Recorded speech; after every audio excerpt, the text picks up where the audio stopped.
باب النهي عن البول قائما.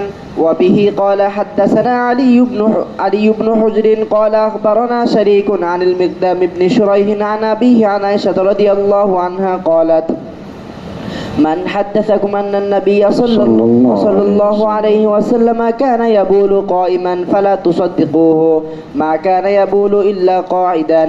وبالباب عن عمر وبريدة رضي الله عنهما. قال أبو عيسى: حديث عائشة رضي الله عنها أحسن شيء في هذا الباب وأصح. وحديث عمر رضي الله عنه إنما روي من حديث عبد الكريم بن أبي المخارق عن نافع عن ابن عمر عن عمر رضي الله عنهما قال: رآني النبي صلى الله عليه وسلم أبول قائما فقال: يا عمر لا تبل قائما، فما بلت قائما بعد. وإنما رفع هذا الحديث عبد الكريم بن أبي المخارق وهو ضعيف عند أهل الحديث، ضعفه أيوب السختياني وتكلم فيه. وروى عبيد الله عن نافع عن ابن عمر رضي الله عنهما قال عمر رضي الله عنهما: بلت قائما منذ أسلمت. وهذا صح من حديث عبد الكريم. وحديث بريدة رضي الله عنه في هذا غير محفوظ. ومعنى النهي عن البول قائما على التأديب لا على التحريم. وقد روي عن عبد الله بن مسعود رضي الله عنه قال: إن من الجفاء أن تبول وأنت قائم.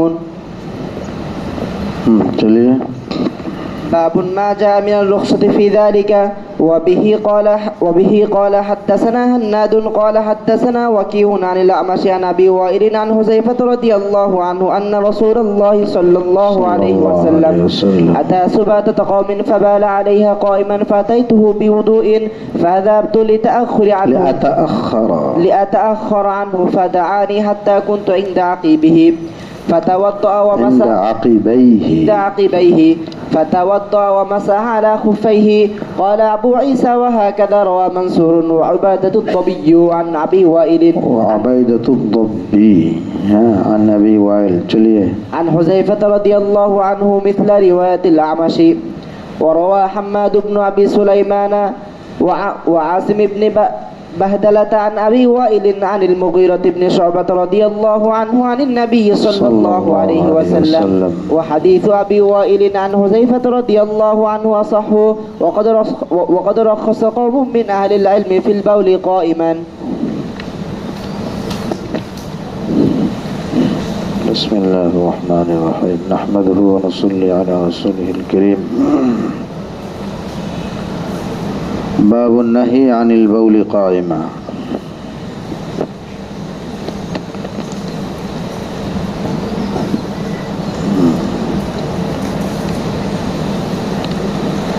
দাঁড়িয়ে প্রস্রাব করার থেকে নিষেধাজ্ঞার ব্যাপারে এই অধ্যায়।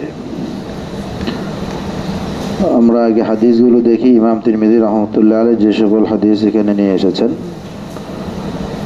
প্রথম হাদাসানা আলী ইবনে হুজর ثقة راوي قال أخبرنا شريك من قاضي شريك ضعيف راوي عن المقدام ابن شريح ثقة عن أبيه عن عائشة رضي الله تعالى عنها أنها قالت: من حدثكم أن النبي صلى الله عليه وسلم كان يبول قائما فلا تصدقوه، ما كان يبول إلا قاعدا। যারাই তোমাদের কাছে এই কথা বর্ণনা করবে যে নবী করিম সাল্লাল্লাহু আলাইহি ওয়াসাল্লাম দাঁড়িয়ে প্রস্রাব করতেন, তোমরা তাকে সত্যায়ন করবে না, তার কথা বিশ্বাস করবে না। কেন? মা কানা ইয়াবুলু ইল্লা কায়দা, রাসূলুল্লাহ সাল্লাল্লাহু আলাইহি ওয়াসাল্লাম প্রস্রাব করতেন বসে, দাঁড়িয়ে কখনো প্রস্রাব করতেন না। এক রিওয়ায়াত। এই রিওয়ায়াত হযরত ওমর এবং বুরাইদা থেকে বর্ণিত। ওফিল বাবি আন ওমর ও বুরাইদা। সাধারণত ইমাম তিরমিজি রহমতুল্লাহ আলাইহি ওফিল বাব বলে সকল রিওয়ায়াত বর্ণনা করেন। প্রয়োজনের সময় এই সকল রিওয়ায়াত নিয়েও উনি আলোচনা করেন। তো এখানে ইমাম তিরমিজি রহমতুল্লাহ আলাইহি সেটাই করতেছেন। قال أبو عيسى حديث عائشة أحسن شيء في هذا الباب। পিছনে আলোচনা হয়েছে, ইমাম তিরমিজি রহমতুল্লাহ আলাইহি আহসান এবং আসাহ বলার দ্বারা হাদিসটা ফি যাতিহি ফি নাফসিহি সহিহ হওয়া জরুরি না। এই বাবের যতগুলো হাদিস আছে হোক সবগুলো জয়ীফ, এর মধ্যে তুলনামূলক ভালো হলেই ইমাম তিরমিজি রহমতুল্লাহ আলাইহি আহসান এবং আসাহ শব্দ ব্যবহার করেন। এই বহসের যতগুলো রিওয়ায়াত আছে সবগুলো রিওয়ায়াতই জয়ীফ, সবগুলোই জয়ীফ। এর মধ্যে সবচেয়ে ভালো যেটা, সেটার হালাত হলো কাজী শরীক, উনিও জয়ীফ। তার মানে বোঝা গেল বাকিগুলোর অবস্থা আরো, সনদের দিক থেকে বাকিগুলোর অবস্থা আরো নিচু দরজার। তার মানে এই সংক্রান্ত, এই বাউলে কায়েম সংক্রান্ত যতগুলো হাদিস আছে কোনো হাদিসই সহিহ এবং ভালো মানের সনদ দ্বারা সেটা প্রমাণিত নয়। আচ্ছা, হাদিস ওমর, এখন ইমাম তিরমিজি রহমতুল্লাহ আলাইহি বলেছেন ওয়াফিল বাবি আন ওমর ও বুরাইদা, ওমর রাদিয়াল্লাহু তাআলা থেকে বর্ণিত, সেটা উনি বিশ্লেষণ করতেছেন। হাদিস ওমর ইন্নামা,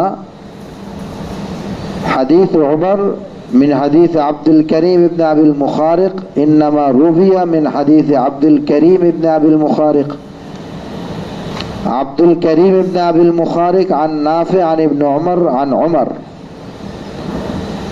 এই হলো এক সনদ। রাদিয়াল্লাহু তাআলা আনহু قال رآني النبي صلى الله عليه وسلم أبول قائما, নবী করিম সাল্লাল্লাহু আলাইহি ওয়াসাল্লাম আমাকে দাঁড়িয়ে প্রস্রাব করতে দেখলেন। فقال يا عمر لا تبل قائما, এই ওমর তুমি দাঁড়িয়ে প্রস্রাব করবে না। فما بلت قائما بعد, এরপর থেকে আমি আর দাঁড়িয়ে প্রস্রাব করি নাই।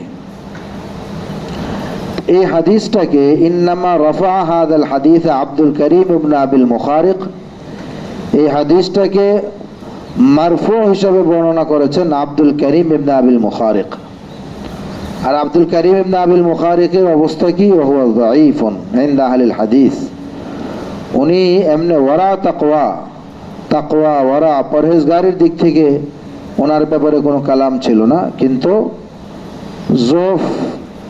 জোফে হিফজ, হিফজের দুর্বলতা ছিল ওনার, কুওয়াতে হাফেজের দুর্বলতার কারণে ওনার থেকে বর্ণিত সকল রিওয়ায়াতগুলো যায়ীফ। তো যায়ীফুন ইনদা আহলিল হাদিস যাআফু আবু আইয়ুব আস-সাখতিয়ানি ওয়া তাকাল্লামা ফীহি ওয়া রাওয়া উবাইদুল্লাহ আন নাফি আন ইবনে ওমর। তো ওমর রাদিয়াল্লাহু তাআলা আনহুর রিওয়ায়াত আরেক সনদে বর্ণিত হচ্ছে। روى عبيد الله عن نافع عن ابن عمر قال أنه قال قال عمر ما بلت قائما منذ أسلمت, আমি ইসলাম ধর্ম গ্রহণ করার পর থেকে কখনোই দাঁড়িয়ে প্রস্রাব করিনি। হাদা আসহু মিন হাদিস আব্দুল করিম। ইমাম তিরমিজি রহমতুল্লাহ আলাইহি বলতেছেন ওমর রাদিয়াল্লাহু তাআলা আনহুর ব্যাপারে যে প্রথম রিওয়ায়াতটা সেটা আব্দুল করিম বর্ণনা করেছেন। আর এই রিওয়ায়াত দুটা একটা আরেকটার মুআরিজ। আগের রিওয়ায়াতে বলা হয়েছে ওমর রাদিয়াল্লাহু তাআলা আনহু দাঁড়িয়ে প্রস্রাব করছিলেন, নবী করিম সাল্লাল্লাহু আলাইহি ওয়াসাল্লাম মানা করলেন, মানা করার পরে উনি কখনো আর দাঁড়িয়ে প্রস্রাব করেন নাই। আর এই রিওয়ায়াতে দেখা যাচ্ছে ওমর রাদিয়াল্লাহু তাআলা আনহু ইসলাম ধর্ম গ্রহণ করার পরে কখনোই নিজে বলতেছেন আমি দাঁড়িয়ে প্রস্রাব করি নাই। দুটো মুআরিজ হাদিস পিছনে আলোচনা হয়েছে। মুআরিজ হাদিস হলে এর সমাধানের জন্য তিনটা পথ, নাসখ, তাতবিক, তারজিহ। তো এখানে তারজিহের দ্বারা ইমাম তিরমিজি রহমতুল্লাহ আলাইহি সূরতের দ্বারা আগের রিওয়ায়াত যেটা আব্দুল করিম ইবনে আবিল মুখারিকের রিওয়ায়াতটাকে মারজুহ করার দিয়ে দ্বিতীয় যে রিওয়ায়াত যেটা উবাইদুল্লাহ রিওয়ায়াত করতেছেন এটাকে উনি রাজে করার দিয়েছেন। তার মানে ইমাম তিরমিজি রহমতুল্লাহ আলাইহি বলতে চাচ্ছেন যে ওমর ফারুক রাদিয়াল্লাহু তাআলা আনহু কখনোই দাঁড়িয়ে প্রস্রাব করেননি ইসলাম ধর্ম গ্রহণ করার পরে। তাহলে ওয়াফিল বাবি দুই রিওয়ায়াত, একটা হলো ওমর থেকে আর একটা বুরাইদা। তো ওমর ফারুক রাদিয়াল্লাহু তাআলা আনহুর হাদিসটা উনি দুই সনদে বর্ণিত করে একটাকে রাজেহ সাব্যস্ত করে আরেকটাকে মারজুহ ঘোষণা করলেন। আর রয়ে গেল বুরাইদার রিওয়ায়াত। এই ব্যাপারে ইমাম তিরমিজি রহমতুল্লাহ আলাইহি বলেন ও হাদিস বুরাইদা ফি হাদা গায়রু মাহফুজ, বুরাইদার যে হাদিস এটা মাহফুজ না, মানে এটা মাকবুল না, এটাকে সরাসরি উনি এটা গায়রে মাহফুজ বলে দিচ্ছেন। যদিও কোনো কোনো হাদিসে এই কিতাব এই হাদিসটাকে কোনো কোনো হাদিসের কিতাবে এই হাদিসটাকে মকবুল গ্রহণযোগ্য বলা হয়েছে, কিন্তু ইমাম তিরমিজি রহমতুল্লাহ আলাইহির ফয়সালাটা এখানে চূড়ান্ত। হয়তো ইমাম তিরমিজি রহমতুল্লাহ আলাইহি যেহেতু ইমামুল ইলাল ছিলেন, ইমামুল ইলাল মানে ইলালে হাদিস তাকে বলে, হাদিসের সনদ ঠিক, মতন ঠিক, সনদ এবং মতনের মধ্যে কোনো সমস্যা নেই, কিন্তু যারা আইম্মায়ে ইলাল ওনারা এর মধ্যে সূক্ষ্ম এমন বিষয় দেখতে পান যেটা অন্যদের সামনে এটা স্পষ্ট নয়। সেখানে যদি আইম্মায়ে ইলালের ইমামরা যদি বলেন যে এই হাদিসটা মালুল, তাহলে অন্যদের বিনা দলিলে সেটা মেনে নিতে হয়। যারা তাকলিদ মানেন না, যারা ইমামকে মানে না, তারা এখানে কি করবে? ইমাম বুখারী রহমতুল্লাহ আলাইহি ইমামুল ইলাল ছিলেন, ইমাম আহমদ ইবনে হাম্বল রহমতুল্লাহ আলাইহি ইমামুল ইলাল ছিলেন, ইমাম তিরমিজি রহমতুল্লাহ আলাইহি ইমামুল ইলাল ছিলেন, ইবনে আবি হাতিম ইমামুল ইলাল ছিলেন। তো এই যে ইমামুল ইলাল ওনারা যদি কোনো হাদিসের ব্যাপারে বলে বসেন হাদা হাদিসুন মালুলুন, এই হাদিসটা মালুল, তাহলে আর অন্যরা দলিল তালাশ করবে না, যেহেতু উনি ইমামুল ইলাল ওনার কথাটাই গ্রহণযোগ্য। তো এখানে তো দলিল ছাড়াই আপনি তাদের কথা মানেন, তাহলে ফিকহ যেটা আরো গভীর বিষয় সেটা দলিল ছাড়া মানতে সমস্যা কি? সকল ক্ষেত্রেই সকল ময়দানে ব্যক্তি মানা ছাড়া কোনো গতি নেই। সব মানুষ সব বিষয়ে দক্ষ তো হয় না, সব মানুষ সব বিষয়ে দক্ষ হয়। রাষ্ট্র পরিচালনা করার ক্ষেত্রে এক এক বিষয় এক একজনকে দায়িত্ব দেওয়া হয়, যে যেই বিষয়ে দায়িত্বশীল সে একটা রিপোর্ট করে, মূল রাষ্ট্র পরিচালক যিনি উনি সেটাকে মেনে নিতে বাধ্য হন। উনি তো ওই বিষয়ে বুঝেন না, রাষ্ট্র পরিচালক যিনি উনি সব বিষয়ে দক্ষ হন? উনি কি ইঞ্জিনিয়ারও হবেন? উনি কৃষি বিজ্ঞানীও হবেন? সব সম্ভব। কৃষি বিষয়ে একজনকে দায়িত্ব দিয়েছেন, উনি বলছেন যে এটার বিষয়ে এই সমাধান, ওনাকে তাকলিদ করতে হবে, এছাড়া কোনো গতি নেই। দুনিয়ায় কোনো বিষয়ে তাকলিদ ছাড়া চলে না। ইলমে হাদিসে তাকলিদ ছাড়া চলে না, ফিকহ তাকলিদ ছাড়া চলবে কিভাবে? তাফসীরে তো তাকলিদ ছাড়া চলে না। আব্দুল্লাহ ইবনে আব্বাস রাদিয়াল্লাহু তাআলা আনহুমা একটা কথা বলছেন যে এটার তাফসীর এটা হবে, মেনে নিতে হয়েছে, সাহাবী বলছেন। পরবর্তীতে তাফসীরের বড় ইমাম কোনো তাফসীরের কথা বলছেন, সেটা মুফাসসিরিন কেরাম মেনে নিয়েছেন। এইভাবে যদি মেনে না নেওয়া হয় তাহলে সমস্ত তাফসীরের কিতাব বেকার হয়ে যাবে, হাদিসের কিতাব বেকার হয়ে যাবে, ফিকহের কিতাব বেকার হয়ে যাবে। একটাই রাস্তা থাকবে, সেটা হলো রাসূল সাল্লাল্লাহু আলাইহি ওয়াসাল্লাম জমানায় কোনো জিন ছিল, যে জিনের হায়াত 2000 বছর থাকবে, সেই জিনের থেকে শুনে শুনে আমল করতে হবে, এছাড়া আর কোনো পথ থাকবে না। তাকলিদ যদি না মানা হয়, তাকলিদ ছাড়া ইসলামের কল্পনা করা এটা আকাশ কুসুম ভাবনা, এটা কোনোভাবেই সম্ভব না। যাক, এটা প্রাসঙ্গিক আলোচনা ছিল, যেহেতু ইল্লতের একটা বিষয়। তো যেহেতু ইমাম তিরমিজি রহমতুল্লাহ আলাইহি ইমামুল ইলাল ছিলেন, এই জন্য যেহেতু উনি বুরাইদার রিওয়ায়াতের ব্যাপারে বিনা কারণে বলে ফেলছেন গায়রে মাহফুজ, সুতরাং ওনার সিদ্ধান্তটাকেই তারজিহ দিতে হবে। তাহলে খোলাসা কি হলো? এই বাউলে কায়মানের ব্যাপারে, নিষেধাজ্ঞার ব্যাপারে যতগুলো কৌল আছে, নিষেধাজ্ঞার ব্যাপারে এই সবগুলো কৌল হলো জাইফ। তো জাইফ কোন রিওয়ায়াতের দ্বারা কোনো হুরমত সাবিত করা যায় না, সরাসরি কোনো হারাম সাবিত করা যায় না। তো ইমাম তিরমিজি রাহমাতুল্লাহ আলাইহি বলতেছেন মানা নাহি আনিল বাউলি কায়মা, এখানে যে দাঁড়িয়ে প্রস্রাব করা থেকে নিষেধাজ্ঞা এসেছে এটা মাহমুলুন আলা তা'দীব, আলা তা'দীব, এটা তা'দীবের উপরে, ইসলামী শিষ্টাচার আদব, এটাকে নাজায়েজ বলা যাবে না, লা আলা তাহরিম। وقد روي عن عبد الله بن مسعود رضي الله تعالى عنه أنه قال إن من الجفاء أن تبول وأنت قائم, অভদ্রতা, ইন্না মিনাল জাফা, অভদ্রতা এবং অসামাজিকতার মধ্য থেকে একটা হলো যে তুমি দাঁড়িয়ে দাঁড়িয়ে পেশাব করবে। তাহলে ওনার এই কথাটা কেন আনছেন? মিনাল জাফা বলার দ্বারা আব্দুল্লাহ ইবনে মাসউদ রাদিয়াল্লাহু তাআলা বলেন না যে মিনাল মানহিয়াত, মিনাল মাআসি, মিনাল জাফা বলেছেন। কাজটা অসামাজিক, অসুন্দর, অভদ্রতা, দাঁড়িয়ে পেশাব করা। এর পরের ভাবে ইমাম তিরমিজি রহমতুল্লাহ আলাইহি এক রিওয়ায়াত হযরত হুযায়ফা রাদিয়াল্লাহু তাআলা আনহু থেকে বর্ণনা নিয়ে আসছেন এখানে, আন্না রাসূলুল্লাহ সাল্লাল্লাহু আলাইহি ওয়াসাল্লাম আতা সুবাতাতা কওমিন, এক গোত্রের ময়লা আবর্জনা ফেলার জায়গা, সুবাতা বলে যে জায়গায় ময়লা আবর্জনা ফেলে, ডাস্টবিন বলে না, বিন তো সেটা পাত্র, কিন্তু ময়লা যা ফেলার জায়গা, যে জায়গায় ময়লা ফেলে যে জায়গাটাকে বলে সুবাতাতা কওম, সুবাতা।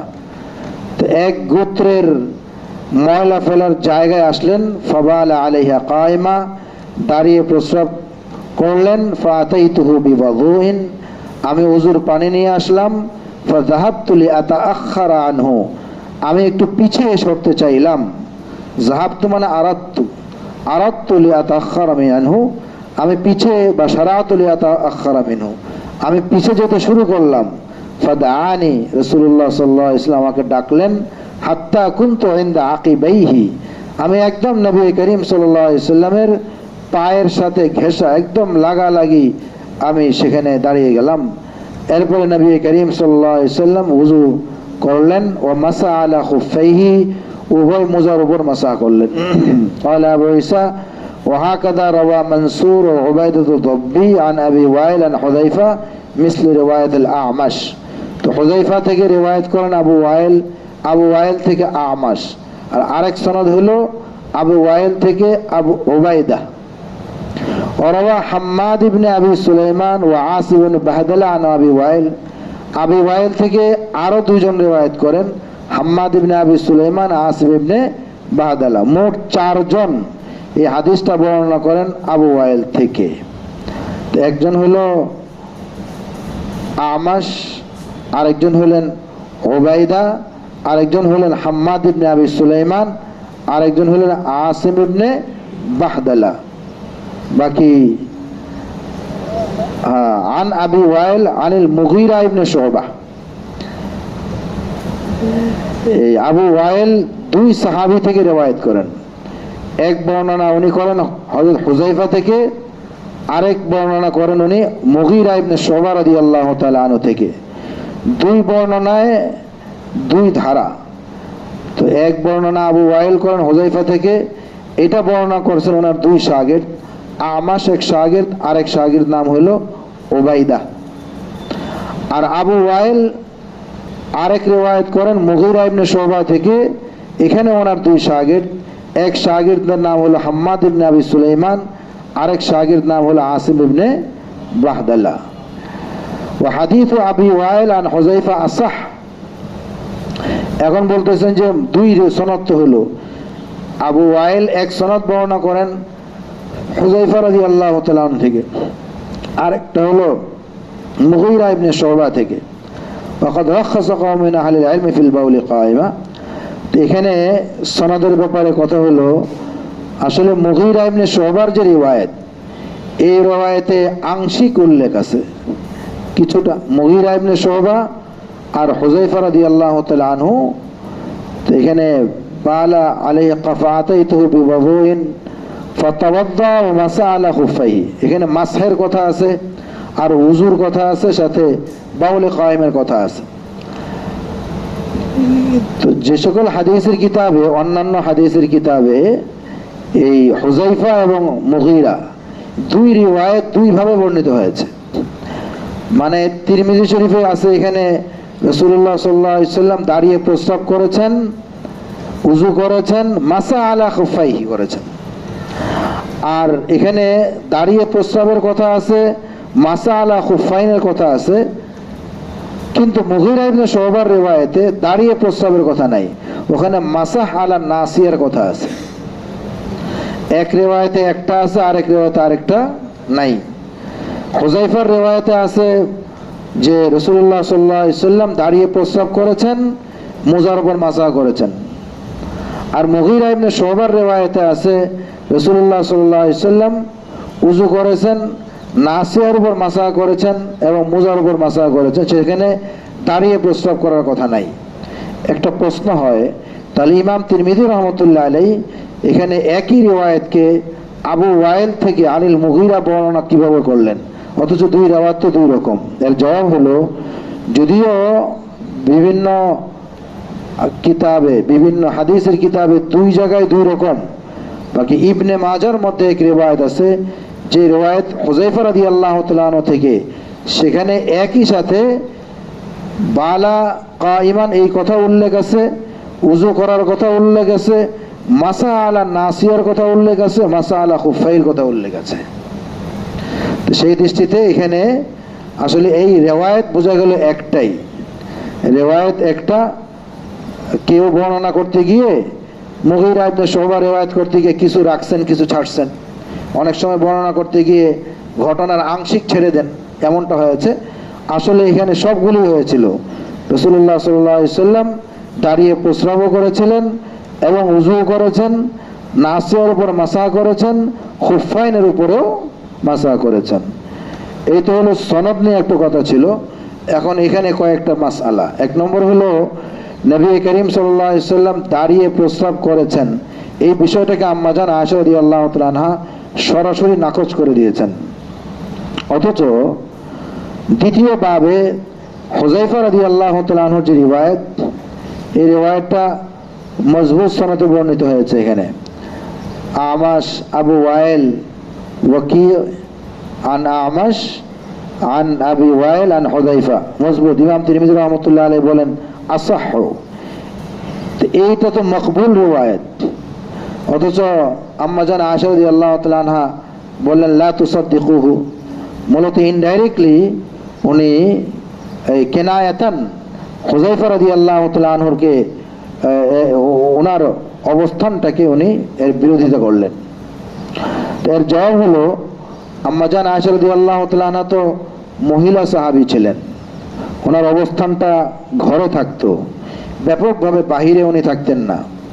তো বিভিন্ন ক্ষেত্রে আম্মাজান আয়েশা রাদিয়াল্লাহু তাআলা আনহা যে সকল বিষয়গুলো রাসূলুল্লাহ সাল্লাল্লাহু আলাইহি ওয়াসাল্লাম থেকে সাধারণত ব্যাপকভাবে দেখছেন, এর বিপরীতটা দেখেন নাই, সেই সকল বিষয়গুলোকে উনি মজবুতভাবে সাব্যস্ত করেন এবং বিপরীত দিকটাকে মজবুতভাবে উনি প্রত্যাখ্যান করেন।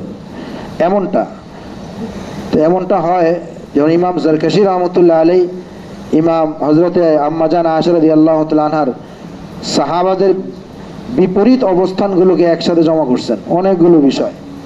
নামুল আল ইসওয়াবা বিমা ইস্তাদরাকাতহু আস-সাইয়্যিদাতু আয়েশা আলা সাহাবা, এর মধ্যে অনেকগুলো ঘটনা বর্ণনা করছেন, যেখানে আম্মাজান আয়েশা রাদিয়াল্লাহু তাআলা আনহা, আরো সামনে বিভিন্ন ওয়াকিয়াত আসবে, সাহাবীদের, বড় বড় সাহাবীদের অবস্থানের বিলকুল বিরুদ্ধে উনি অবস্থান নিয়েছেন।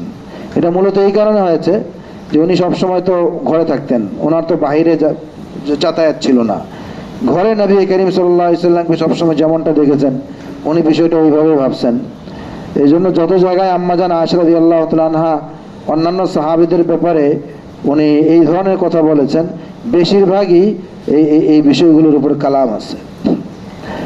তার অর্থ কি হলো, হযরত হুযায়ফা রাদিয়াল্লাহু তাআলার কথা এটা প্রমাণিত এবং সাব্যস্ত যে নবী করিম সাল্লাল্লাহু আলাইহি ওয়াসাল্লাম দাঁড়িয়ে প্রস্রাব করেছিলেন।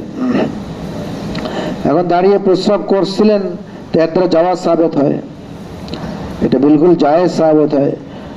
এই জন্যই নবী করিম সাল্লাল্লাহু আলাইহি ওয়াসাল্লামের সাধারণ আদত যেটা ছিল, বসে প্রস্রাব করতেন, আম্মাজান আয়েশা রাদিয়াল্লাহু তাআলা আনহা সেটাকে সাব্যস্ত করেছেন, মানা করেছেন, আদতকে অস্বীকার করেছেন উনি। আরেক বিষয় উনি বলছেন কানা ইয়াবুলু কায়েমা, দাঁড়িয়ে, কানা ইয়াবুলু কায়েম, যারা বলে যে সব সময় দাঁড়িয়ে প্রস্রাব করতেন, কখনো কখনো করতেন সেটা তো বলেন নাই। তো নবী করিম সাল্লাল্লাহু আলাইহি ওয়াসাল্লাম কখনো করেছেন, যেমন এখানে হুযায়ফা রাদিয়াল্লাহু তাআলা আনহুর রিওয়ায়াত দ্বারা বর্ণিত, নবী করিম সাল্লাল্লাহু আলাইহি ওয়াসাল্লামের হাঁটুতে ব্যথা ছিল, এই ব্যথা থাকার কারণে বসে প্রস্রাব করা সম্ভব ছিল না, এই জন্য উনি দাঁড়িয়ে প্রস্রাব করেছেন। কেউ কেউ বলেন জায়েজ সাব্যস্ত করার জন্য এটা করেছেন, জাওয়াজ, উম্মতকে জাওয়াজ বোঝানোর জন্য। আরো বিভিন্ন শারহিনরা বিভিন্ন তাওজীহ করেছেন, কেউ বলেছেন যে সেখানে বসার মতো সুন্দর জায়গা ছিল না, এই জন্য নবী করিম সাল্লাল্লাহু আলাইহি ওয়াসাল্লাম সেখানে বসেন নাই। যে কোনোভাবেই কোনো উযরের কারণে নবী করিম সাল্লাল্লাহু আলাইহি ওয়াসাল্লাম দাঁড়িয়ে প্রস্রাব করেছেন। তো আইম্মাদের মধ্যে হালকা ইখতিলাফ হয়ে গেছে, এই জন্য যেহেতু দাঁড়িয়ে প্রস্রাব করা বিষয়টা প্রমাণিত, এই জন্য ইমাম আহমদ ইবনে হাম্বল রহমতুল্লাহ আলাইহি উনি বেলা শর্ত, কোনো শর্ত ছাড়া দাঁড়িয়ে প্রস্রাব করাকে বিলকুল জায়েজ করার দেন। সর্বাবস্থা এটা জায়েজ বেলা কারাহাত। ইমাম মালিক রহমতুল্লাহ আলাইহি বলেন, যদি ছিটা শরীরে লাগার আশঙ্কা না থাকে, প্রস্রাবের ছিটা শরীরে বা কাপড়ে লাগার আশঙ্কা না থাকে, তাহলে এটা বেলা কারাহাত জায়েজ, আর আশঙ্কা থাকলে এটা মাকরুহ। উলামা আহনাফ বলেন এটা মাকরুহে তানজিহি।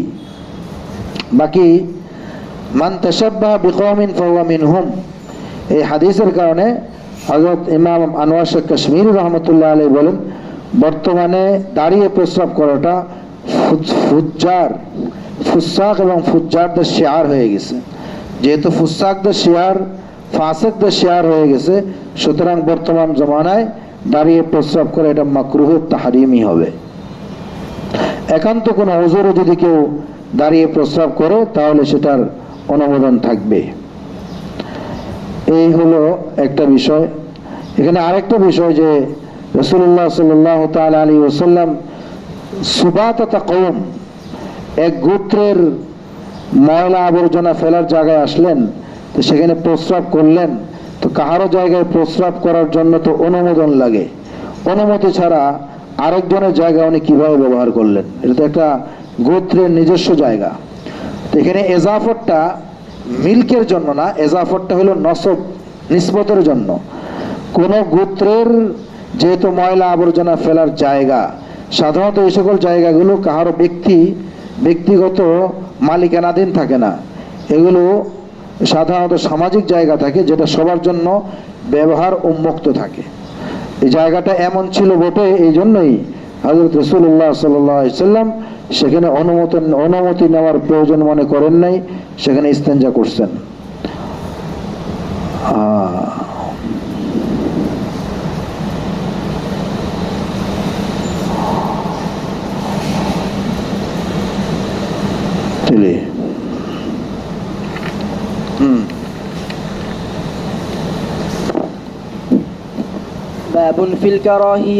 باب في الكراهة الاستنجاء باليمين وبه قال حدثنا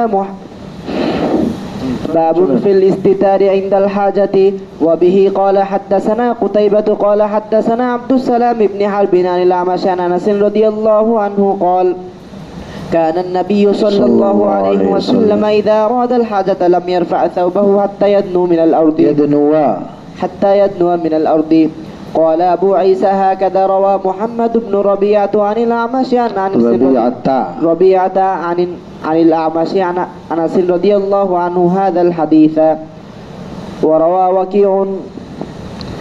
وكيع والحماني عن الأعمش قال ابن عمر رضي الله عنهما كان النبي صلى الله عليه وسلم إذا أراد الحاجة لم يرفع ثوبه حتى يدنو من الأرض. وكلا الحديثين مرسل، ويقال لم يسمع الأعمش من أنس بن مالك ولا من أحد من أصحاب النبي صلى الله عليه وسلم. وقد نظر إلى أنس بن مالك رضي الله عنه قال رأيته يصلي فذكر عنه حكاية في الصلاة. والأعمش اسمه سليمان بن مهران وأبو محمد الكاهلي وهو مولى لهم. قال الأعمش كان أبي حميلا فورثه مسروق. चलिए باب في كراهة الاستنجاء باب في الاستتار عند الحاجة.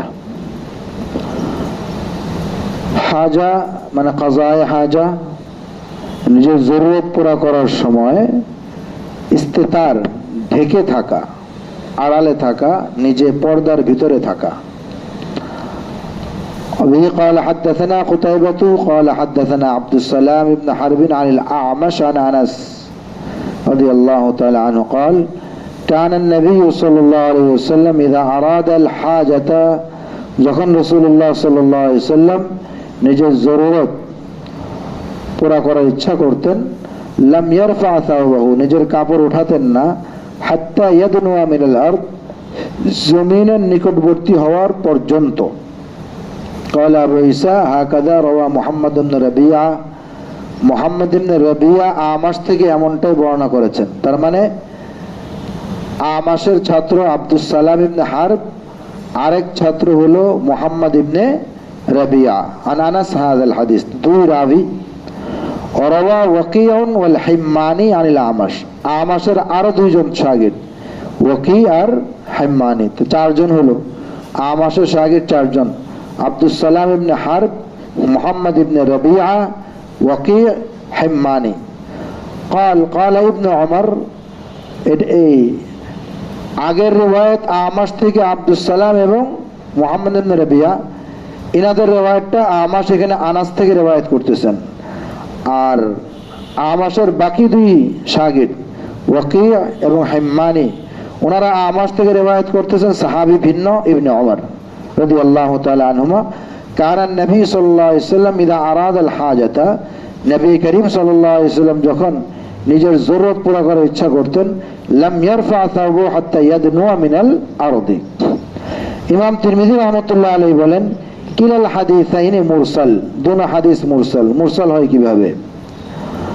মুরসাল তো বলে যে সরাসরি রাসূলুল্লাহ সাল্লাল্লাহু আলাইহি ওয়াসাল্লাম থেকে কোনো রিওয়ায়াত বর্ণনা করা সাহাবীর নাম উল্লেখ ছাড়া।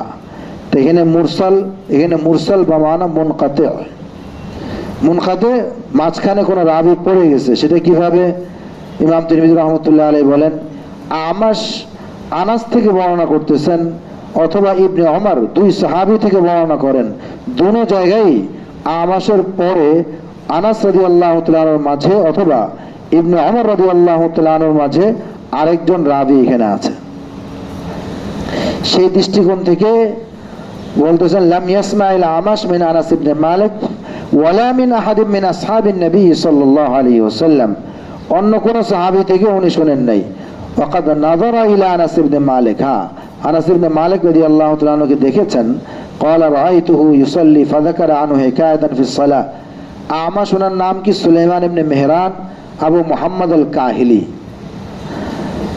সুলাইমান ইবনে মেহরান। তাহলে আমাশের বাবার নাম হলো মেহরান।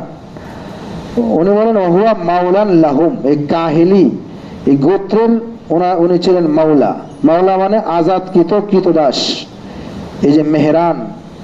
ক্বাল আমাশ কানা আবি হামিলান, আমাশ বলেন যে আমার বাবা হামিল ছিলেন। হামিল কাকে বলে? হামিল মানে বহনকৃত। যদি দারুল ইসলামে কোনো কায়দিকে ধরে নিয়ে আসা হয়, সেই কায়দি মহিলা, তার সাথে কোনো সন্তান থাকে, সেটাকে হামিল বলা হয়। তো উনি বলেন যে আমার বাবা মানে মেহরান, উনি হামিল ছিলেন। তার মানে আমার দাদিকে কায়েদ করে নিয়ে আসা হয়েছিল যখন, তখন আমার দাদির সাথে আমার বাবা ছিলেন। আমার বাবা উনি হামিল ছিলেন। ফাওয়াররাতাহু মাসরুক, এই আমার আব্বাকে আমার মার মিরাস হিসাবে মিরাস দিয়েছিলেন হযরত মাসরুক রহমতুল্লাহ আলাইহি। এখানে একটু কথা, প্রথমত ইস্তেদার আন্দাল হাজা, সতর ঢাকা এটা ফরজ, বাকি জরুরতের ক্ষেত্রে এটাকে কাশফ খোলা এর অনুমোদন শরীয়তে আছে। এটা যদি লোকদের সম্মুখে হয়, অন্যদের সামনে হয়, তাহলে সেখানে সতর ঢাকা ফরজ। ইস্তেঞ্জার সময়ও সতরের কোনো অংশ খোলার কোনো সুযোগ নাই, যেটা রাসূলুল্লাহ সাল্লাল্লাহু আলাইহি ওয়াসাল্লাম এখানে করতেন। সাহাবায়ে কেরাম সেটা দেখেই তো বলছেন যে লাম ইয়ারফা সাবু হাত্তা ইয়াদনু মিনাল আরদ, এটা ফরজ। এখানে সতর খোলার কোনো সুযোগ নাই। সতর অল্প মাত্রার সতরের অংশ খোলাও এটা হারাম। বাকি যদি এমন হয় আগের থেকে কেউ ঢাকা জায়গায় থাকে, ইস্তেঞ্জাখানার ভিতরে, বাইতুল খানার ভিতরে, ওয়াশরুমের ভিতরে আছে, সেখানে কাশফে সতর লোকদের সম্মুখে হারাম। কিন্তু এমনিও কামরার ভিতরে নিজের সতর নিজে খোলা থাকা শরীয়তে এটা অপছন্দনীয়। এই কারণে যদি ইস্তেঞ্জাখানায় কাপড় খোলার সময়ও সেখানে যথাসম্ভব নিচু হয়ে খুলবে, এটা হুরমত থেকে বাঁচার জন্য না, অপছন্দনীয়, শরীয়তের দৃষ্টিতে অপছন্দনীয় একটা জিনিস থেকে বাঁচার জন্য এটা আদব। বাকি যদি খোলা জায়গা হয় যেখানে অন্যদের দৃষ্টিতে পড়বে সেখানে তো সতর ঢেকে রাখা ফরজ। তো এই একটা মাসালা এখানে, কারণ আজ জরুরত তাতাকাদ্দারু বিকাদরিহা, প্রয়োজন যতটুকু ততটুকু খোলা যাবে। হ্যাঁ, যদি এমন অবস্থা হয় যে এমন জায়গাটাই এমন যে উঁচু নিচু, যেখানে লোকদের চোখের আড়াল হয়ে বসার কোনো সুযোগই নাই, কিছু না কিছু সতর খুলে যাবে, অথচ হাজাত পুরা করতে হবে, সেই ক্ষেত্রে তো ওজরের কারণে অল্প একটু যদি জরুরত জায়ের হয় সেটা তো কিছু করার থাকবে না। আর জরুরত তাতাকাদ্দারু বিকাদরিহা, এখানে তো কোনো সমস্যা, এর থেকে বাঁচার তো কোনো গতি নাই।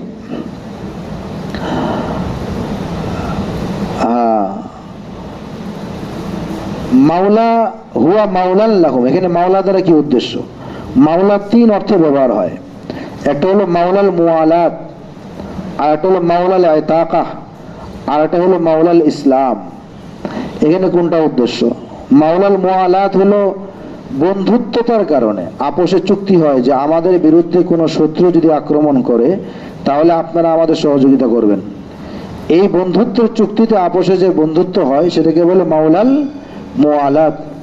মাওলাল ইতাকা হলো যারা তাকে আজাদ করে দেয়, আজাদ করলে যে আজাদকারী তার দৃষ্টিতে যাকে আজাদ করা হলো সে হলো মাওলাল ইতাকা। আর এটা হলো মাওলাল ইসলাম, মুসলমান হওয়ার পরে নতুন মুসলমান যে তার সাথে পুরান মুসলমানের একটা সম্পর্ক করে দেওয়া হয়, এটা মুআখাত বলে, যেটা রাসূলুল্লাহ সাল্লাল্লাহু আলাইহি ওয়াসাল্লাম মদিনা শরীফে করেছিলেন, যার দ্বারা নতুন মুসলমান যে সে পুরান মুসলমানের আখলাক আচরণ দেখে ইসলামের দিকে আরো বেশি ধাবিত হবে।